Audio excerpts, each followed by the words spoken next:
नमस्कार।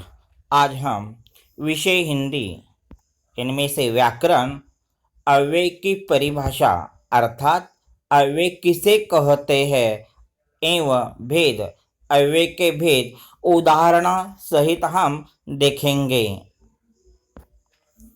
अव्यय जिनके रूप में लिंग, वचन, पुरुष, कारक, काल आदि के कारण कोई परिवर्तन नहीं होता, उसे अव्यय शब्द कहलाता है। वैसे इन शब्द को अविकारी शब्द भी कहा जाता है। अव्यय शब्द हर स्थिति में अपने मूल रूप में रहते हैं।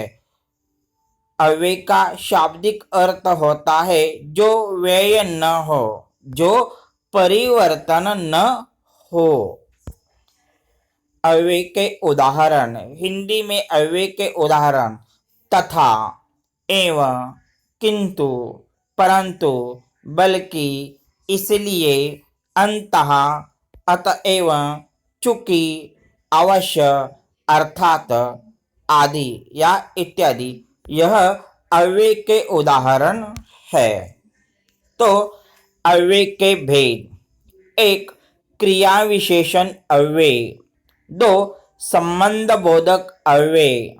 तीन, समुच्चय बोधक अव्यय। और चार, विस्मयादि बोधक अव्यय। तो अव्यय के भेदों की हम सविस्तर जानकारी लेंगे। एक, क्रिया विशेषण अव्यय। जिन शब्दों से क्रिया की विशेषता की जानकारी होती है उसे क्रिया विशेषण अव्यय कहते हैं। जैसे क्रिया विशेषण अव्यय में ही उसकी परिभाषा छिपी हुई है, क्रिया की विशेषता की जानकारी, उसे क्रिया विशेषण अव्यय कहते हैं। जैसे यहाँ, प्रतिदिन, सुंदर, वहाँ, तक, तेज, अब, रात, धीरे धीरे, बहुत आते हैं, उसे क्रिया विशेषण अव्यय कहते हैं। जैसे दीपा प्रतिदिन पढ़ती है, इस वाक्य में क्रिया विशेषण अव्यय कौन सा है? प्रतिदिन। दूसरा, वह यहाँ आता है, यहाँ, यह क्या है?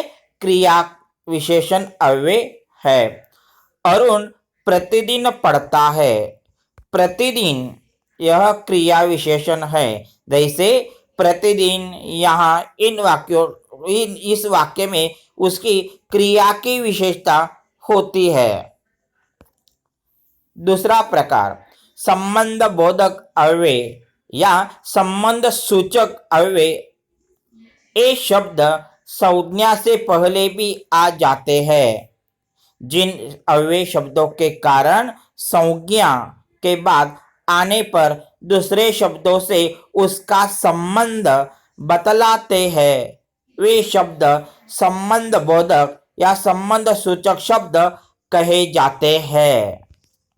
जैसे बाद, भर, नीचे, बाहर, भीतर, बिना, सहित, पीछे, से पहले, से लेकर, के ऊपर, की ओर, कारण, के लिए आते हैं।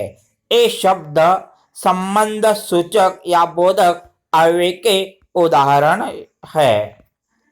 जैसे उन स्थान पर संबंध बोधक अव्यय होता है, उसका साथ छोड़ दीजिए।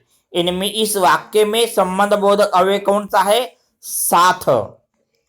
छत पर मोर बैठा है, इनमें से पर यह संबंध बोधक अव्यय है। दीपक भोजन के बाद जाएगा, इनमें से इस वाक्य में के बाद यह संबंध सूचक अव्यय है। दिनेश दिन भर खेलता है, भर यह संबंध बोधक या संबंध सूचक अव्यय है। इसका मतलब संज्ञा से पहले ये आ चुके हैं। तीसरा, समुच्चय बोधक अव्यय। जो शब्द दो शब्दों, वाक्यों और वाक्यांशों को जोड़ते हैं उन्हें समुच्चय बोधक अव्यय कहते हैं। ये शब्द दो वाक्यों को परस्पर जोड़ते हैं। ऐसे शब्दों को योजक भी कहा जाता है।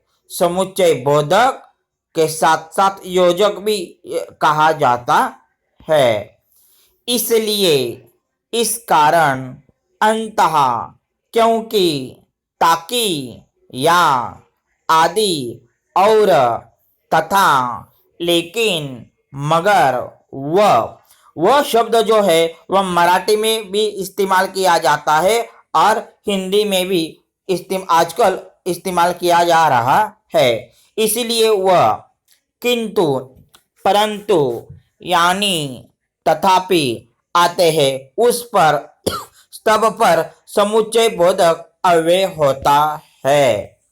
जैसे तुम जाओगे या वह आएगा, इनमें से जो समुच्चय बोधक अव्यय है या है। क्यों? क्योंकि तुम जाओगे यह एक वाक्य और वह आएगा यह एक वाक्य, दो वाक्यों ने किसने जुड़ाया है? या ने। इसलिए या यह समुच्चय बोधक अव्यय है। अब दूसरा उदाहरण, दीपक निकम्मा है इसलिए सब उसे घृणा करते हैं। यानी दीपक निकम्मा है यह एक वाक्य, सब उसे घृणा करते हैं यह दूसरा वाक्य, और दो वाक्यों को इकट्ठा किसने जुड़ाया है? इसलिए यह शब्द समुच्चय बोधक अव्यय है। रीमा गाती है और नीरा नाचती है। यानी रीमा गाती है यह एक वाक्य और नीरा नाचती है यह दूसरा वाक्य। तो दो वाक्यों ने किसने जुड़ाया है? और ने। इसी तरह दो वाक्यों या दो शब्दों को इकट्ठा जोड़ाने वाला जो शब्द होता है उसे समुच्चय बोधक अव्यय कहा जाता है। अब चौथा, विस्मय बोधक अव्यय। अव्यय शब्दों से हर्ष, दुख, आश्चर्य, शोक, विस्मय, ग्लानि, लज्जा आदि के भाव का पता चलता है। विस्मयादि बोधक अव्यय कहलाते हैं। किसी पद से उसका संबंध नहीं होता, इसे घोतक भी कहा जाता है। जैसे विस्मयादिबोधक अव्यय में सबसे जो वाक्य के बाद जो उद्गारवाचक चिन्ह लगाया जाता है, यह चिन्ह कौन सा है? उद्गारवाचक चिन्ह।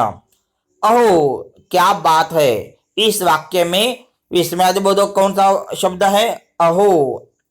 आहा क्या मौसम है। आहा यह क्या है? विस्मयादिबोधक अव्यय है।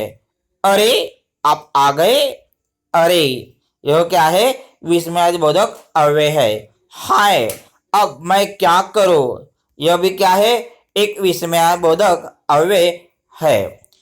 इसी तरह आज हमने अव्यय किसे कहते हैं और अव्यय के भेद और अव्यय के भेदों की परिभाषा और उनके उदाहरण की जानकारी हासिल की। धन्यवाद।